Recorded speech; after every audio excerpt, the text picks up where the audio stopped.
Welcome back. Here working on this State Proline water heater tank, replacing the anode.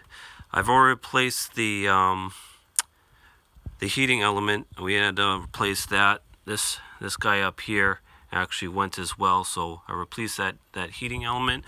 But we're going to be back replacing the anode that completely eroded away. Already took the old one out with my 1 1/16 socket with extension, and I have my covers off and my power's off. I've checked. You can check with a voltage meter up here at the top too, just to make sure that it's off after hitting your breaker and shutting it off. Let me show you the outer portion of magnesium or aluminum.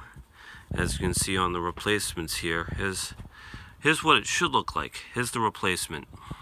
This one's about 42 inches long. You can cut it as needed for your water tank. We have a 50-gallon, and I have two styles here.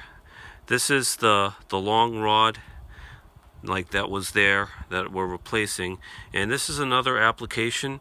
If you have a water heater tank that's in an application with a low ceiling and you can't get this long 42-inch rod in there, they make this flexible style that you can fold up. It folds up so it's easy. You can put in one link at a time, to fit in with a lower ceiling. But we're gonna put back what it is. I just got that one as a nice spare. Use that another time. So we're gonna put this one in. So what we have here, again, already have the old one out, cover off. Just gonna go and slide this one right back in, right in there. Should just slide right in. And I'm actually gonna leave it right there for now, because I'm gonna show you those labeling at the top here that you need to remove before putting in this into your tank. And you can either use a little blade tool, or you can use a pipe wrench. Well, actually a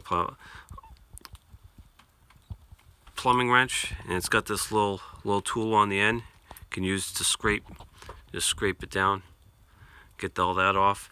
And what I'm going to do actually before I put this in is I'm going to put a little bit of Teflon tape just in the first few threads all the way around, Teflon, before I put this back in. So give me one moment and I'm going to show you when that's on and how to put this back into the tank. Okay, got my Teflon tape. As you can see, I've already applied it to the top where it should be. So we're just going to take this rod, I'm going to slide it right down into the hole.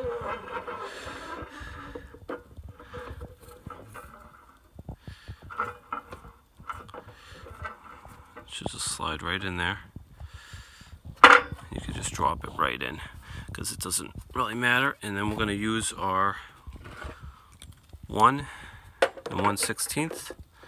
I'm just going to turn it backwards, just to make sure we get the threads seated right. Then we're going to fit it in, make sure it's going in nicely.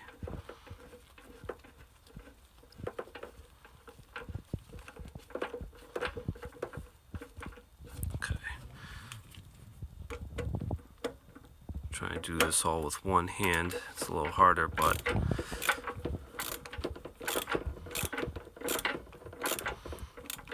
okay. And you want to tighten this down, not too tight, but tight enough. Can't do it with one hand right now, but you get the gist of it. So you can see that that's in there. Make sure that's nice and tight. You can put the little piece of foam insulation back in there. It's not much, but a little bit helps. And then put the cap back on. Put that back in there, hammer it down, make sure it's nice on there.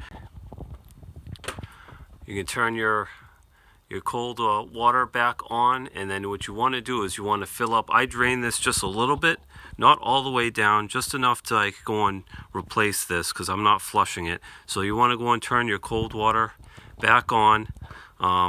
Let your faucets, all your faucets for your hot water faucets, turn those all open, and you want to allow this to fill up.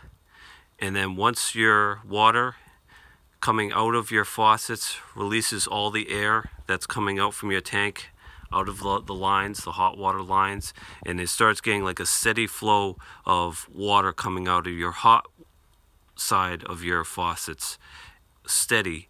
Then you can go in and turn them all off upstairs, and then just let your tank fill up, and then turn the power back on, put your panels back on first, then your power, and then you're set to go.